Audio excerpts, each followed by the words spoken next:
Halo cuy, selamat datang kembali di Sutaji Channel.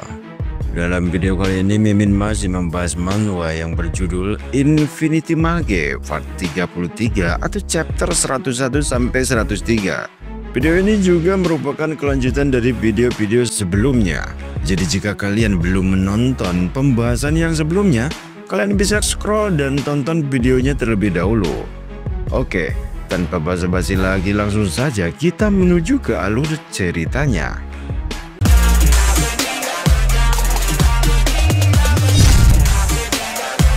Kisah dimulai pada saat Elsintes mengeluh kepada Rian bahwa meskipun mereka telah mempelajari skema, melakukan 200 push up tampaknya berlebihan.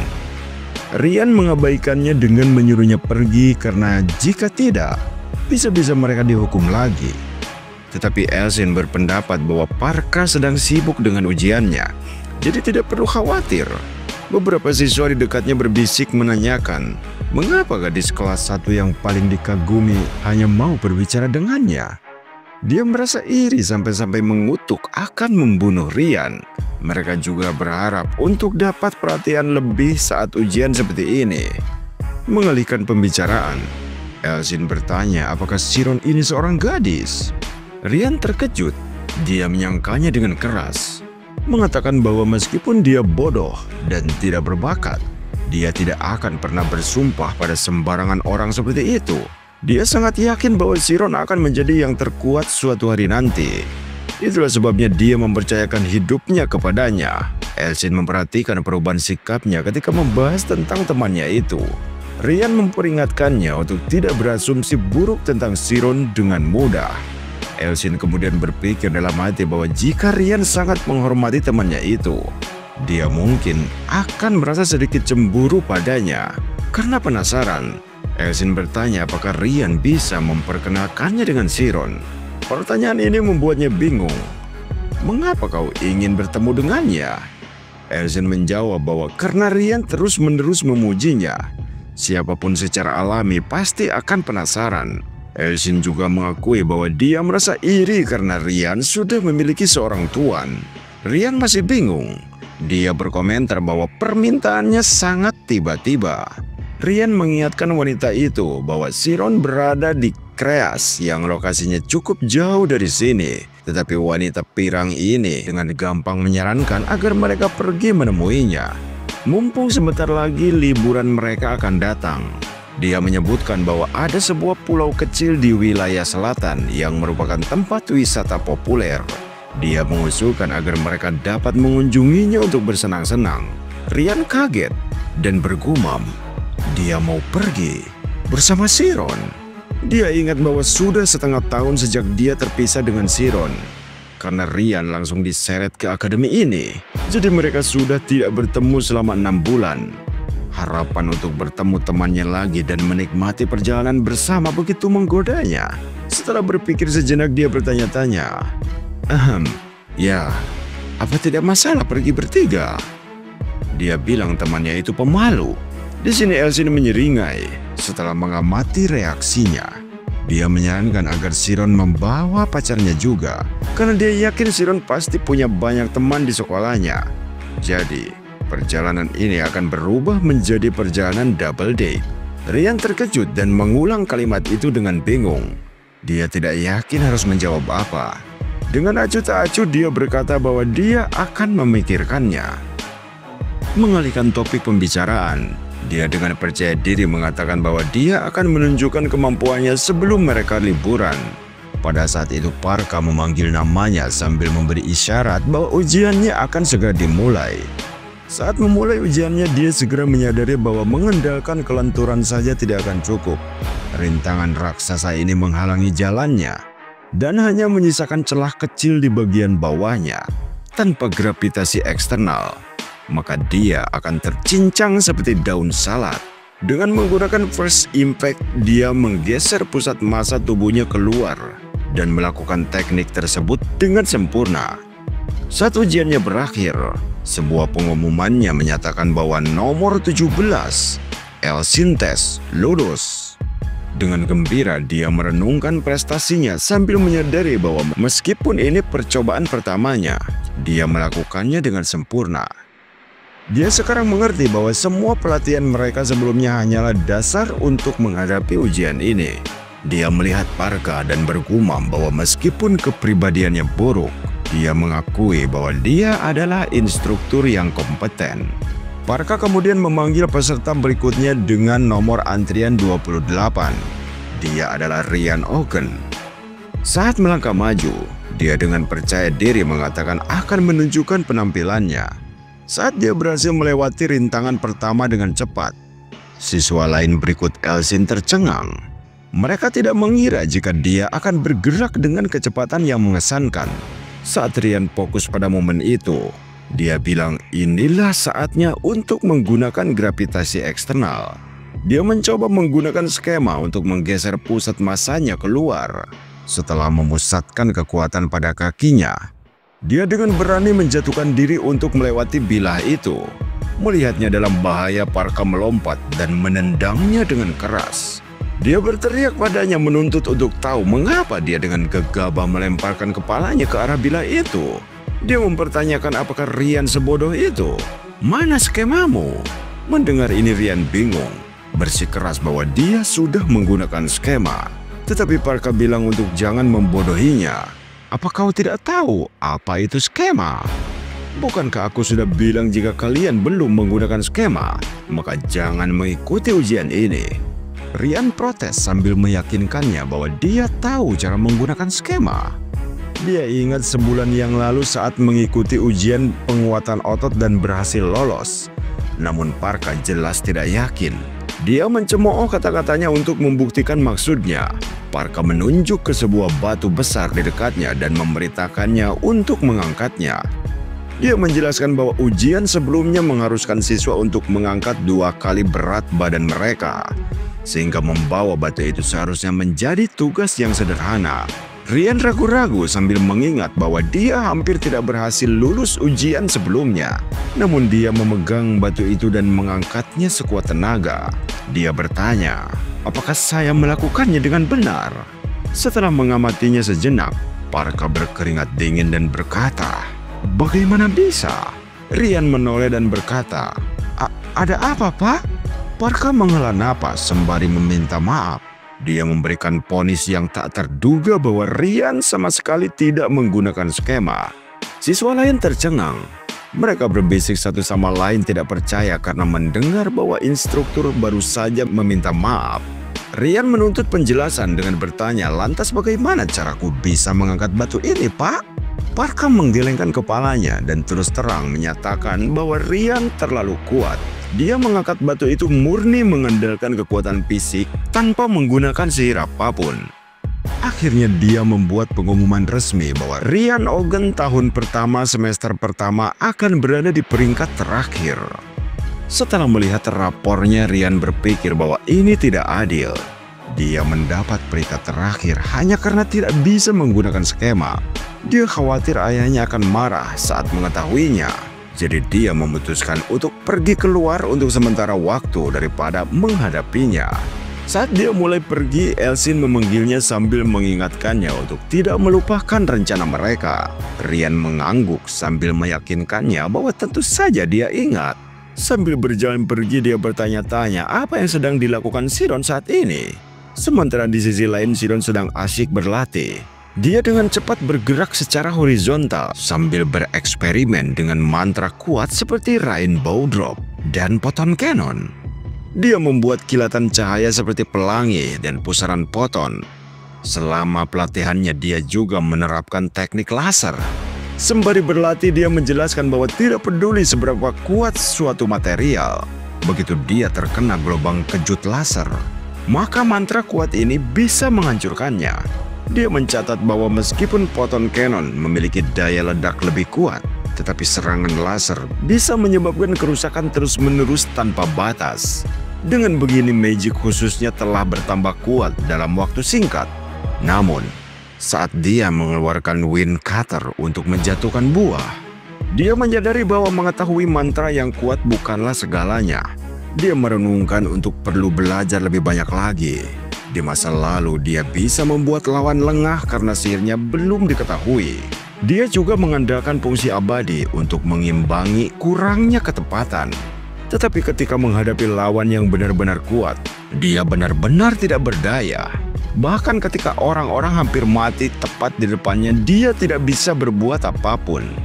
Pikiran ini membebaninya dan dia berkata pada dirinya sendiri bahwa ketika orang-orang yang dia sayangi dalam bahaya, dia tidak ingin menjadi penyihir tak berdaya yang tidak bisa melakukan apapun. Saat dia tenggelam dalam pikirannya, Eruki dan Ned tiba sembari menyapanya.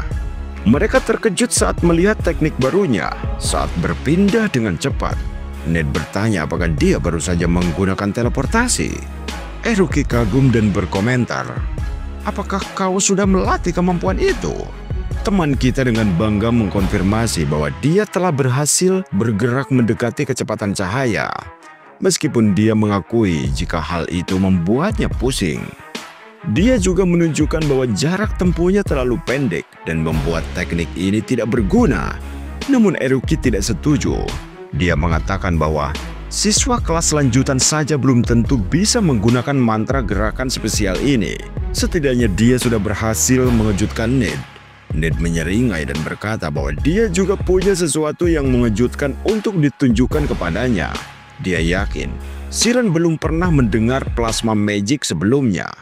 Sementara itu Eruki menggodanya dengan mengatakan bahwa dia sedang tenggelam dalam kekagumannya sendiri saat berlatih. Siren dengan cepat menyangkalnya. Dia bersikeras bahwa dia masih perlu terus belajar untuk bertambah kuat. Eruki meyakinkannya bahwa sihir lasernya yang menggunakan cahaya monokrom itu benar-benar luar biasa. Dia menjelaskan bahwa biasanya untuk menguasai teknik seperti itu akan membutuhkan waktu 10 tahun pelatihan mental yang intens. Namun Siren berhasil melakukannya secara instan dengan menerapkan prinsip-prinsip Photon Cannon ke dalam mantra itu. Ia mendorong Siren untuk merasa bangga atas kemajuannya ini. Dia menekankan bahwa Siren telah mengalami peningkatan paling pesat selama 1 semester ini.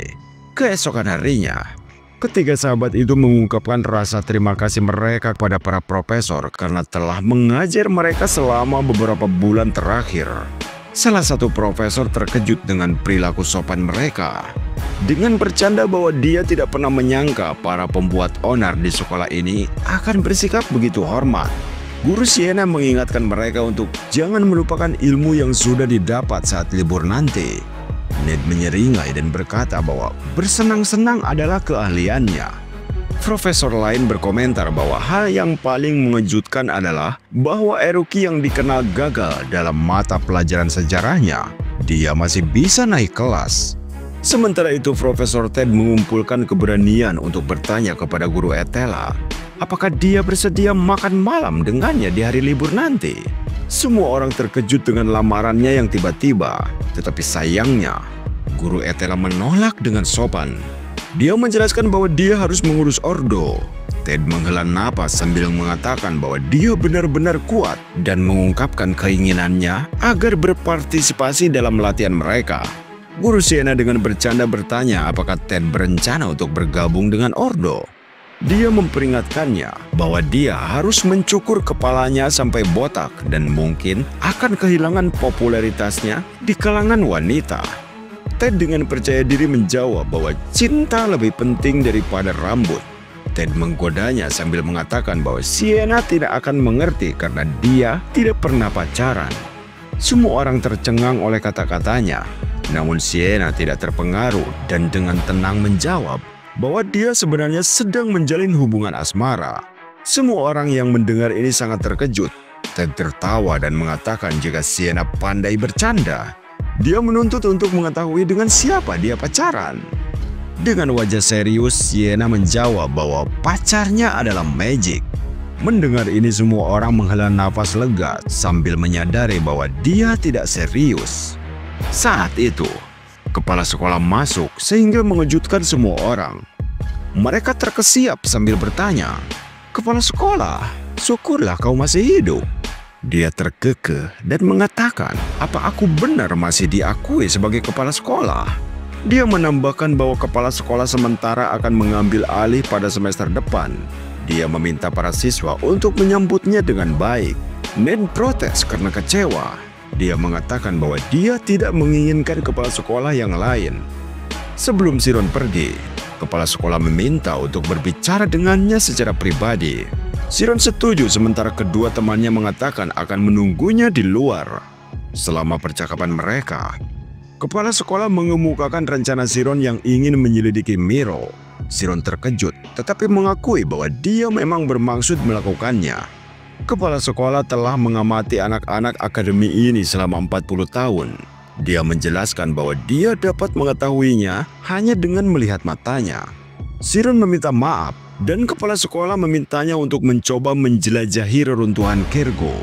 Kepala sekolah menyarankan kepadanya bahwa mencari di sana akan memberinya pemahaman yang lebih baik tentang dunia seperti apa yang Miro tempati dulu. Menyadari pentingnya reruntuhan itu, Chiron mengulang nama reruntuhan Kergo. Sementara itu Elsen mengingatkan Ryan tentang perjalanan mereka dan bertanya apakah dia ingat tujuan mereka. Dengan percaya diri Ryan meyakinkannya bahwa dia ingat. Namun ketika Elsen menantangnya untuk menyebutkan tempat itu, dia ragu-ragu sebelum menjawab bahwa itu adalah Pulau Galian. Menariknya, tempat yang menjadi incaran mereka ternyata sebuah tempat yang akan Chiron selidiki juga. Kepala sekolah memberitahunya bahwa alasan dia menyuruhnya untuk menyelidiki reruntuhan Kergo adalah karena dia percaya pada penilaiannya. Namun, ia memperingatkannya untuk tetap berhati-hati setiap saat. Chiron mengungkapkan rasa terima kasihnya dan meyakinkannya bahwa ia akan berhati-hati. Kepala sekolah bertanya mengapa Chiron tertarik untuk menyelidiki Miro. Ia menjelaskan bahwa saat melintasi dimensi, dia mendengar suara yang merupakan suaranya sendiri. Kepala sekolah bertanya tentang suara itu. Chiron mengingat kata-kata yang menghantuinya. Ia mengatakan kepadanya bahwa orang tuanya tidak menginginkannya. Mereka bukanlah orang tua kandungnya. Dan bahkan, tidak ada seorang pun di dunia ini yang membutuhkannya. Dia mengakui bahwa pikiran-pikiran menyakitkan itu telah terkubur di dalam benaknya begitu lama, yang bahkan sudah dia lupakan. Kepala sekolah yang sudah mendengar masa lalu Chiron dari Klum Ogen merasa prihatin. Chiron menjelaskan bahwa menerima kebenaran yang menyakitkan itu telah membuatnya berhasil mendapatkan Diamond Body. Namun, ia merasa bahwa perjalanannya masih panjang. Dia mengungkapkan keinginannya untuk tumbuh lebih kuat dan mencari tahu soal jati dirinya adalah kuncinya. Keingintahuannya tentang Miro berasal dari kemampuannya yang berhasil menciptakan dunia baru yang tak terhitung jumlahnya dalam kesepian. Ia merasa bahwa dengan mencari tahu soal dirinya, dia mungkin akan menemukan jawaban yang diperlukan. Kepala sekolah berusaha merenungkan kata-kata Chiron. Dia merenungkan bahwa anak-anak seusianya memang masih belum tahu jati diri mereka. Dia menganggap bahwa pada kenyataannya setiap orang di dunia ini adalah seorang pengembara yang kesepian. Kepala sekolah diam-diam berharap bahwa Chiron akan mampu menemukan sesuatu yang sedang dia cari. Sebuah jalan untuk menemukan jati dirinya dan melindungi orang-orang terdekatnya. Baginya liku-liku perjalanan Chiron menarik karena mengingatkannya pada masa mudanya. Namun dia bertanya-tanya bahwa jika memang Chiron sangat mirip dengannya, siapa yang akan membantunya untuk menghindari jalan terjal yang pernah dia tempuh? Saat merenungkan masa lalu, dia ingat saat seorang pria berhasil membuktikan teori gelombang melalui eksperimen, kemudian menemukan bayangan Mark yang dalam bahaya, dan Chiron bertindak sebagai penyelamatnya. Kepala sekolah mengingat bagaimana dia sendiri pernah menjadi terlalu percaya diri dengan kemampuannya, sementara Chiron menjalin persahabatan yang kuat dan memilih kasih sayang daripada balas dendam. Rasanya seolah-olah Chiron mampu melakukan semua hal yang tidak bisa dia lakukan. Sambil melihat foto istrinya, dia menyesal tidak bisa melindungi Miro. Sekarang dia bertanya-tanya bahwa Chiron mungkin akan berhasil menyelamatkan Miro. Dipenuhi dengan rasa bersalah, dia mengatakan pada mendiang istrinya, "Kumohon sekali lagi, aku ingin menaruh harapan padanya." Keesokan harinya, Eruki dan Ned bertanya kepada Chiron apakah dia sudah memberitahu kepala sekolah tentang Miro.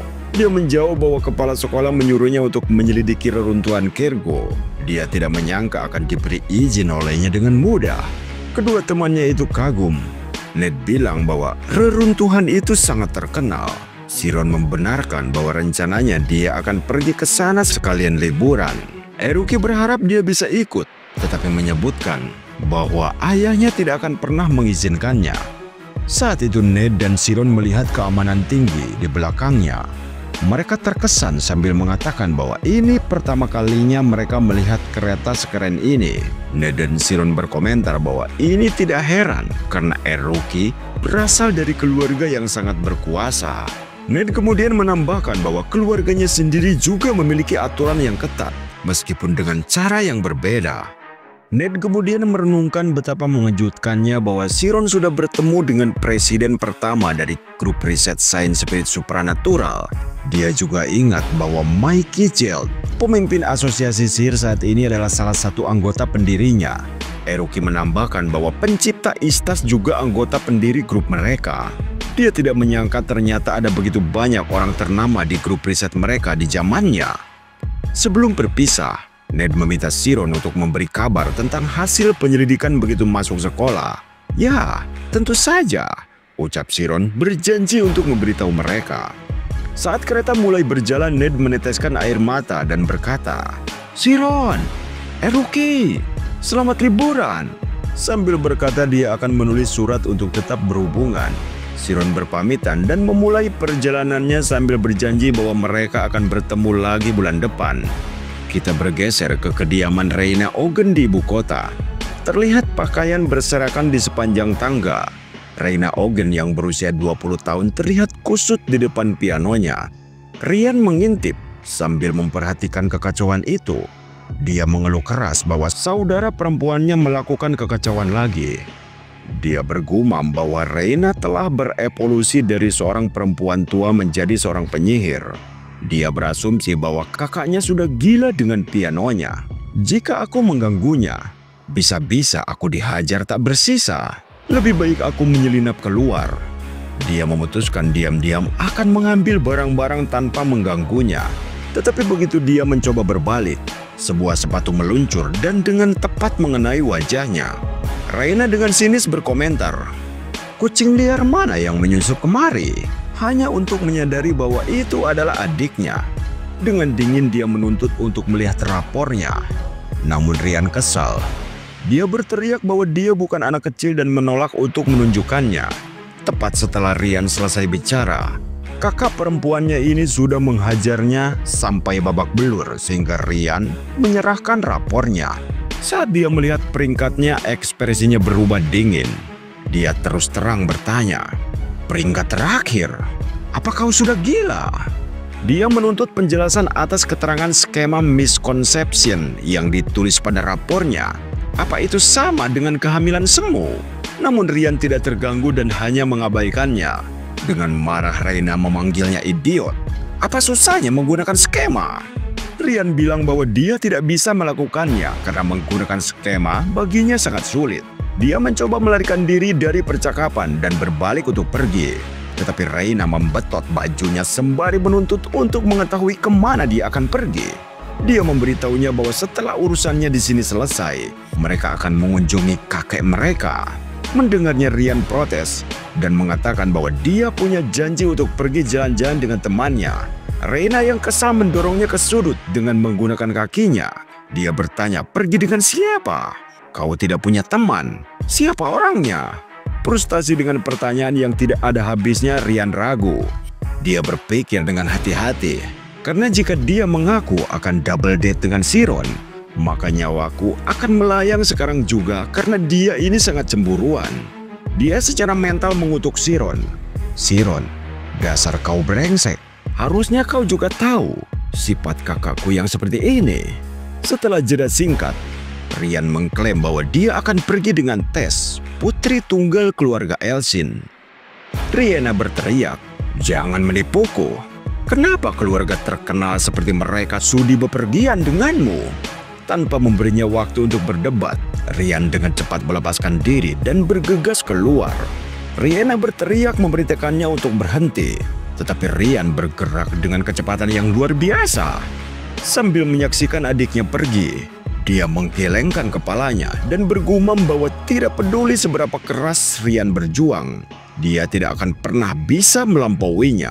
Sembari menyeringai, dia mengatakan ini saatnya naik kereta dan menantangnya untuk melihat siapa yang bisa tiba di sana lebih dulu. Sebenarnya tepat apa yang Reina maksud ini, cuy? Apakah Reina mengetahui tujuan mereka? Reina sangat menyukai Chiron. Apa jadinya jika dia tahu bahwa Chiron akan berlibur bersama Ami? Nantikan jawabannya di part selanjutnya. Terima kasih dan tetap semangat.